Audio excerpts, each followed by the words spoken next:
Let's talk about Remain in Mexico. You brought up that you think it was a failure, it seems. Yes. Why is that? One, I think there were a lot of lawsuits in the United States that were starting to look promising. I think in terms of overturning it, I think the ACLU had gotten a victory in the 11th Circuit or the 9th Circuit.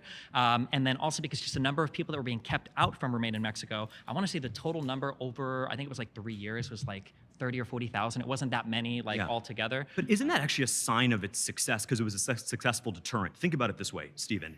If you got people who are fleeing religious persecution and you got folks who are fleeing poverty, the people who are actually fleeing persecution, they will happily go to Mexico and wait for 6 months for their case to be heard. I don't know if that's always the case. Well, but if you're fleeing and you literally have nothing, you're like a destitute family. Now you're sitting on like a border town, like waiting months and months, maybe for your. But that's better than religious persecution in Syria, right? I mean, it might be, but ideally in the United States, we could process you almost immediately. And if you have a legitimate claim, we can house you here. Absolutely. Right? But how do we keep the fraud out of the system? I thought Remain in Mexico, wherever you are politically, was a good way to do that. The idea was that if you're actually fleeing persecution in Syria or in East Asia or in Africa, you would be 99% better off in that camp in Mexico where it is protected, where you have food, where you have humanitarian resources. That keeps the fraud claims out.